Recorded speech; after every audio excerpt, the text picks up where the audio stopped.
স্বেচ্ছাসেবক মানে নিজ ইচ্ছায় আপনার সেবা করবেন। এই স্বেচ্ছাসেবক দলের মাধ্যমে নারায়ণগঞ্জের প্রতিটি ঘরে ঘরে আনাচে কানাচে আগামী প্রজন্মকে জানিয়ে দিতে হবে জাতীয় বিপ্লব সংহতি দিবস কি।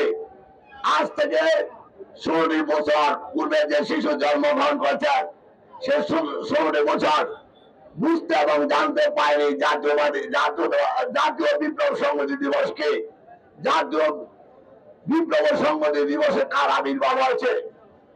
জাতীয় বিপ্লব সংহতি দিবসে যখন আধিপত্যবাদ, সেদিন সেনাবাহিনীর সেনা প্রধান শহীদ প্রেসিডেন্ট জিয়া রহমানকে 1975 সালে 23 নম্বর গ্রেপ্তার করে 7 নম্বর তাকে কারাবন্দী করে রেখেছিলেন।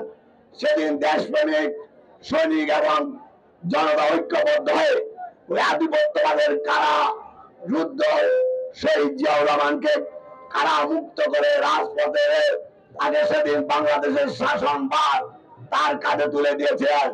শহীদ জিয়াউর রহমান সেদিন আধিপত্যবাদের লাথি মেরে বাংলাদেশি জাতীয়তাবাদের চেতনায় এবং ইসলামী মূল্যবোধের ভিত্তিতে 1978 সালের 1 সেপ্টেম্বর 19 দফা কর্মসূচিকে সামনে নিয়ে জাতীয়তাবাদী দল প্রতিষ্ঠা করেছিলেন। আজকে গত 15 বছর এবং আগামী প্রজন্ম জানে না, কারণ খুনি হাসিনা সরকার গত 16 বছর বাংলাদেশের ইতিহাসকে বিকৃত করেছে। ইতিহাস থেকে বাংলাদেশের স্বাধীনতার সার্বভৌমত্ব, স্বাধীনতার ঘোষক শহীদ জিয়াউর রহমানের নাম, সাবেক প্রধানমন্ত্রী বেগম খালেদা জিয়ার নাম তারা মুছে ফেলতে চেয়েছে। তারা জাতীয়বাদী শক্তির ঐক্যের প্রতীক তারা তারেক রহমানকে বিভিন্ন ষড়যন্ত্রমূলক মিথ্যা মামলা দিয়ে বাংলাদেশে প্রবেশ করতে দেয়নি। তাই আপনাদেরকে স্বেচ্ছাসেবক দলের বাহিনীকে আপনাদেরকে সে দায়িত্ব আগামী দিনে যে দাবি নিয়ে আসছেন করতে হবে। আগামী দিনে খালেদা জিয়ার এবং হাতকে শক্তিশালী যারা গডফাদার ছিলেন, যারা খুন গুম চাঁদাবাজি সন্ত্রাস করে গিয়েছেন, সে গডফাদারদের দোষদের হাত ভেঙে দিতে হবে। আর বিশেষ করে গত 16টি বছর যারা কথা কথিত বিএনপি, যারা খুনি হাসিনার আওয়ামী লীগের গডফাদারদের, জাতীয় পার্টির গডফাদারদের দালালি করছে, তাদেরকে আপনারা কোনো প্রশ্রয় দিবেন না। কারণ ওই সকল দালালরা হাইব্রিড নেতা হিসাবে বিএনপির নামে আজকে বদনাম করছে।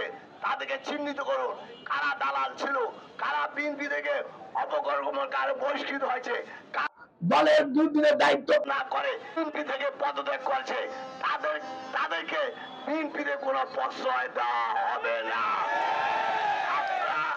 আগামী দিনে স্বেচ্ছাসেবক দল নারায়ণগঞ্জ মহানগরের সংগ্রামক সাকাত ইসলাম রানা, মমিনুল হক বাবু, সদস্য সচিব মমিনুল হক বাবু, সিনিয়র যুগ্ম আহ্বায়ক মির্জা কামাল উদ্দিন জনির নেতৃত্বে আপনার নারায়ণগঞ্জ সদর থানা, বন্দর থানা, বন্দর উপজেলা, সিদ্ধিরপুর থানাকে সুসংগঠিত করে আগামী দিনে তারেক রহমানের নেতৃত্বে যে ঐক্যবদ্ধ আপনার রাজপথে থাকবেন এবং শহীদ জিয়াউর রহমানের 19 দফা কর্মসূচিকে বাস্তবায়ন করার জন্য আপনারা কাঁধে কাঁধ মিলে রানা বাবু এবং জনির নেতৃত্বে আপনারা রাজপথে থাকবেন।